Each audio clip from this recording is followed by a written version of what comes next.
Hello everyone, it's time for more New Cats on the channel. So, we had a bad year last year. Last night we took an L, but today we bounced back.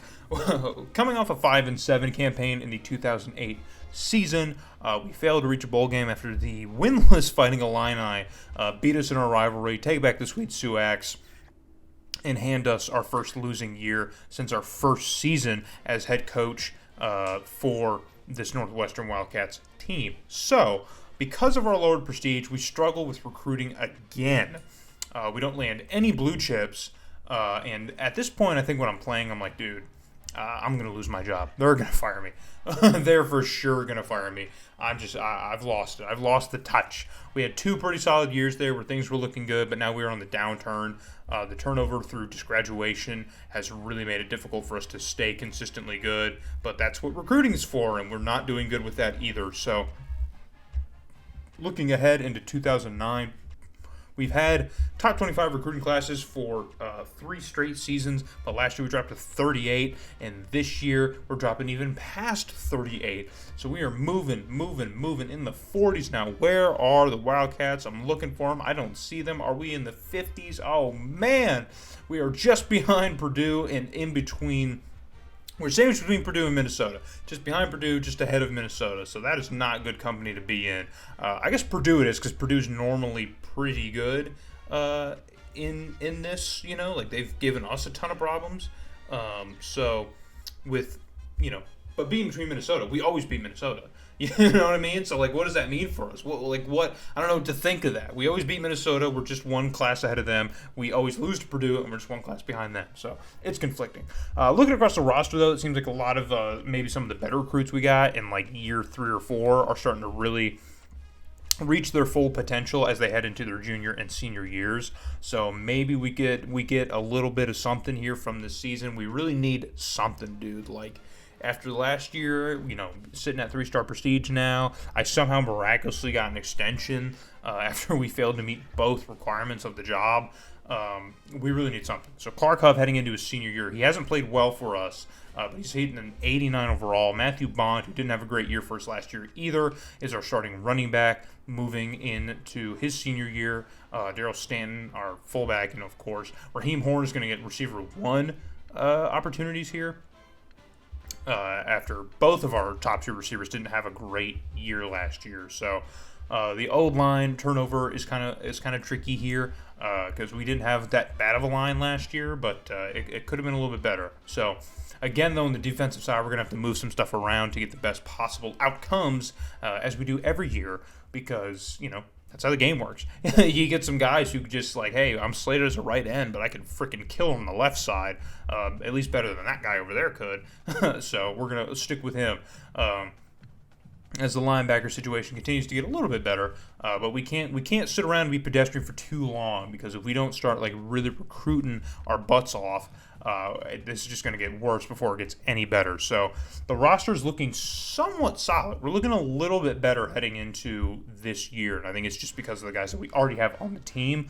I kind of went into last year, and I think this year maybe even 2, not fully pushing the pedal down with recruiting because I knew full well that, we had a pretty solid team, just whatever the roster requires. If it says we don't need much, then we don't need much. But I'm going to mess here with the coaching strategy finally. I mentioned that in the last video or maybe the video before that, we're going to have to mess with coaching strategy to really get the best results. I want to get a much more pass-heavy offense. I don't want to do more balance. We need to pass the ball a lot more and focus on passing the ball more because that's really where we excel. Even in down years like last year, we always managed to pass the ball pretty well. We were first in the Big Ten in passing yards per game, but nothing else. So I think if we focus really well on passing the ball this year, we might get a little bit more favorable results heading into this season. So, and while I'm at it, I'm going to look over our report card. I'm 42-35. Mr. Rich Poker, Mr. Dick Poker, is 42-35 over the 6 years that he's been here. We've only lost to Illinois once, so we're 5-1 against Illinois. Our bowl record's pretty bad too, but other than that, the numbers are all right. So we're in pretty good standing with Northwestern. We don't have to worry too much about our job security. They're pretty high on us. So Looking at our schedule, it's pretty freaking brutal, man. We got 5 ranked teams in our conference alone. Just alone, 5 ranked teams. And we also have number 18 ranked Ole Miss here. But as you can see, I'm already looking over the out-of-conference schedule because I'm scared about this difficult of a schedule. After going 5-7, we really cannot afford to have another pretty dismal year. So I'm going to look around a bit and see if I can't mess with the schedule a bit. I don't like playing a bunch of Power 5 opponents in our out-of-conference. I know we're the Big Ten, and I shouldn't shy away from that. That's something that happens in modern college football that I just cannot stand. If you're a Power 5 team, play some Power 5 opponents, in your out-of-conference. Even if they're not good ones, just play them. We don't always have to do Group of 5 or FCS opponents to bolster our record, Like if we're really the team that we think we are, we should be able to play that caliber of opponent. So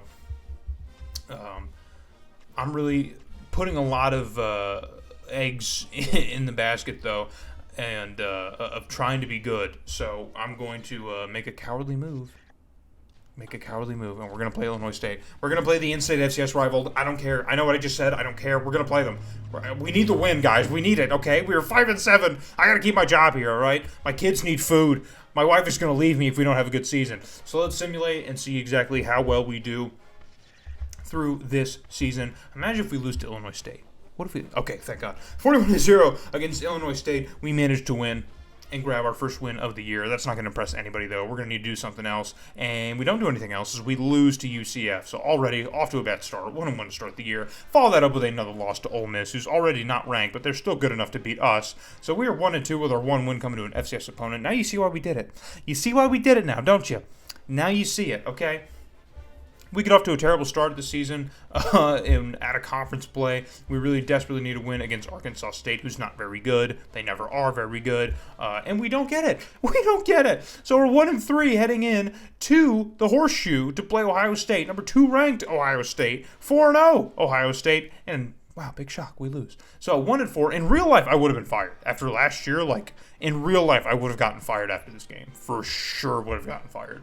But thankfully, firings happen at the end of the season. So we still have time to correct our mistakes as we pick up our first win since week 1, or I guess week 2, against Minnesota.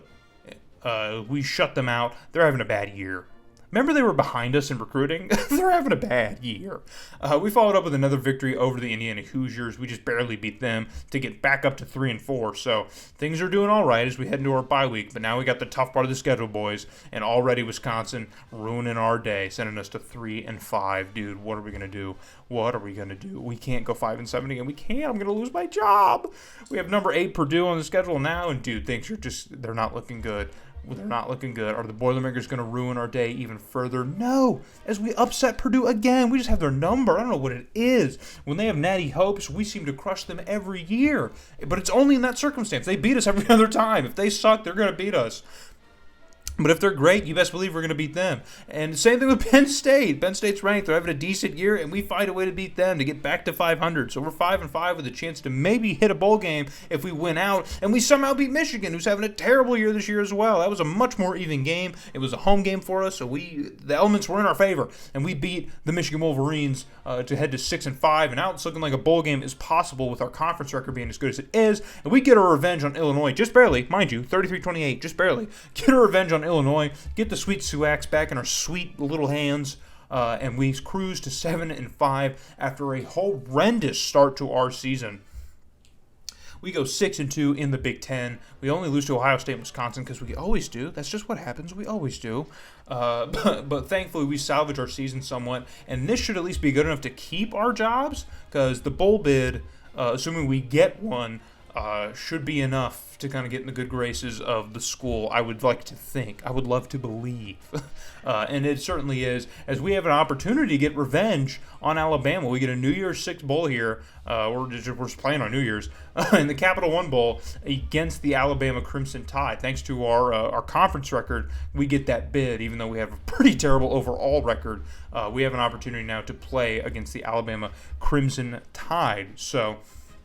and lucky for y'all, that's what's going to be segmented into this episode, as we still got plenty of time here to squeeze in a bowl game. So we're going to squeeze in a bowl game. Looking over Alabama here, our rushing offense is really horrendous, but passing-wise, we were pretty decent. Remember, I told you, man, that's what the coaching balance is all about. We really have to hammer home on that stuff. I know it's kind of hilarious for me to say that after the season that we just had, finishing 7-5. It clearly didn't work that well, losing against opponents that we absolutely had no business losing to, like Arkansas State. But hey, who cares? It ended up going somewhat well. Okay, we at least made it to the bowl game. We got to the disco, so let's see if we can finish this one off as we have an opportunity to get some revenge in the series against the Alabama Crimson Tide. I do not want to go 0-2 against Alabama in this series. I want us to be able to win here, to grab ourselves a win against Alabama. I don't want to be winless against any, like, rivalry team. You know what I mean? Like, or not rivalry, but just any team, period. Like, if we have an opportunity to play a team multiple times, I want us to at least win one of those games. You know what I mean? Like, we got to at least win one or two. Like, so I'm not going to go 0-2 against Alabama. We already beat Kentucky. Remember, Kentucky beat us in the regular season, but we beat them in the bowl game. So the game that actually mattered, the game that probably got someone their job or lost someone their job, we win that one. So we can lose all day in the regular season. Who cares?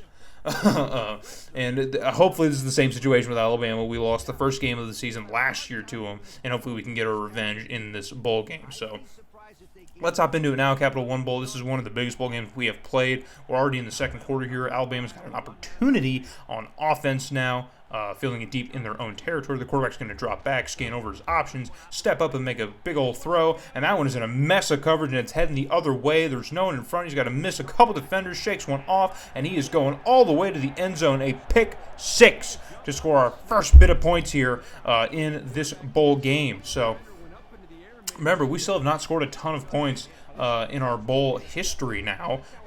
Still struggling to score more than like 7 to 10 points. So, but we already get a nice defensive touchdown. I don't think we've had really any of that happening in any of our bowl games. So maybe our offense can add a little bit of their own to make this one competitive. I'm hoping so, because I want to beat Alabama.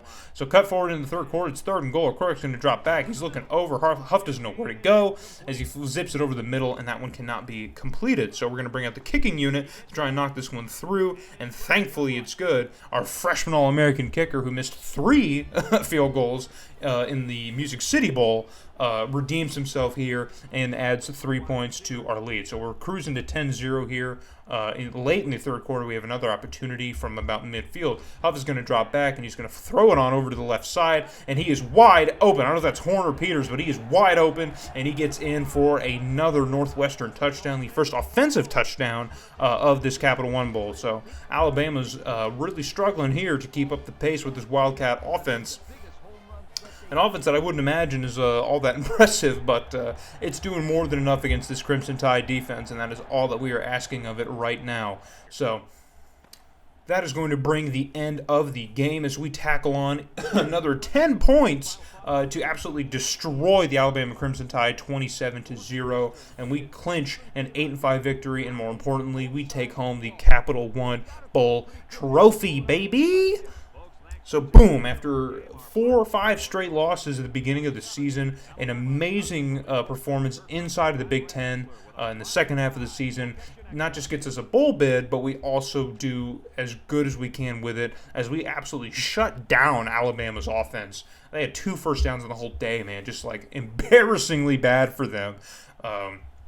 I wouldn't show my face after that, but they're going to have to, unfortunately. They're going to have to live with that, and that's just bad. Imagine having to live with that. So the most amount of points we've scored in a bowl game, period. I think it's the first time we've scored more than, like, one touchdown in a bowl game. So Clark Huff doesn't even have that great of a game, rather. It's probably on par with where he was at all season long, but still, you know, a win's a win. A win is a win. We don't get much from the running side of things either. We never do in these sims. These sims are just kind of broken when it comes to that, but oh well. Again, you know, a win is a win. We'll take it. Receiving-wise, it's pretty gross. Our top receiver at 31 yards. Ew. Ew. 31 yards. Not many sacks allowed either, which is normally a problem. I think even in the Music City Bowl, I think Clark Huff got sacked like 4 times. So Not good, but we did pretty good this time. Not a lot defensively to really talk about here, but of course Tremaine Jones, our cornerback, he was the one who had the pick six. He also had himself another interception at a later point in the game. So pretty solid defensive production, at least from Tremaine Jones. He's got the team on his back. So we're going to move forward ahead now. We have the next season to cover, so I hope to see you guys in the next video where we go off of this.